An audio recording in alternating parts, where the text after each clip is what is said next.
Down out, you look fly today. Down, down, down, down, down, down. Down.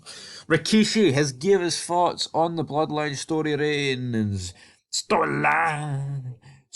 with the big dog Roman Reigns, the tribal chief, whatever you want to call him. I just called him the big dog. He's not exactly the big dog, man. He's the tribal chief. He hasn't went with the big dog moniker in like 3.5 years, but he talks about the bloodline. And of course, without Rikishi, like 3/4 of the bloodline would be automatically wiped out. Bloodline. Rikishi should be in the bloodline, man. His blood is absolutely dripping throughout the Usos. That sounds a wee bit dodgy, but Rikishi has produced quite a lot of talent in this poor era of wrestling. But you know what?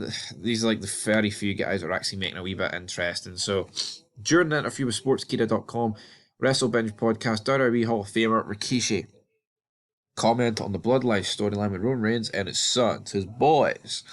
He said, Jimmy is laid back. I'd say Jay is kind of the one that's in your face. Slow's kind of what he is today. The silent killer. I'm proud of all three of them, including Roman. To be able to be out there and represent the family today. End of quote. I'll read the rest in a wee minute. Yeah, I mean, it's Jimmy Uso the one that always gets done for the JUIs, the Jimmy Uso under influence. That's what it should be renamed to the amount of times he picks him up. But I'd say that's fair enough. But you know what? He must be massively proud that his three sons are like doing this. Not many people in the wrestling business can say they've got three kids and like a main event status. I don't think anybody ever. It's like the first time it's really ever been done. Like you look at the Hardy Boys. I mean, they're like the only other two brothers you can actually say like at some points were main event status. But then in terms of like I'm not saying that Matt Hardy's worse than the Bloodline, but Matt Hardy was never main event status. WWE's never was. And before anyone goes, oh, but what about the Elite? What about the Young Bucks? I couldn't care about the Young Bucks. All right, they're a bunch of crybaby vanilla midgets, right? And see when Matt Buck, whatever his name is, was shaking the ropes on Dynamite, it was laughable. He was trying to do what Ultimate Warrior and Batista did, but seeing you've got the arms of a stick insect, it doesn't work, right? Into the rest of the quote. So from Rikishi, he says, I think the whole world acknowledges Roman Reigns. I'm proud of Joe, Sika, Joe Anoa. I think Roman Reigns is doing one hell of a job carrying the ball for the company for numerous years. I mean, it's not easy to be the guy.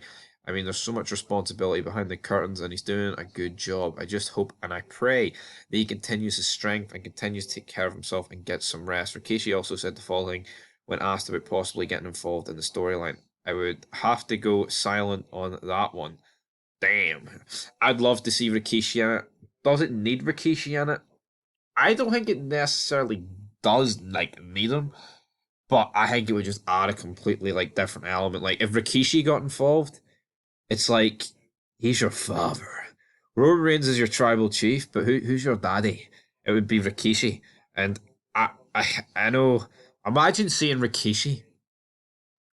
Imagine the bloodline, like the Usos and Solo Sikoa, side with Rikishi and they batter Roman Reigns, and this bloodline feud ends with a stink face to Roman Reigns.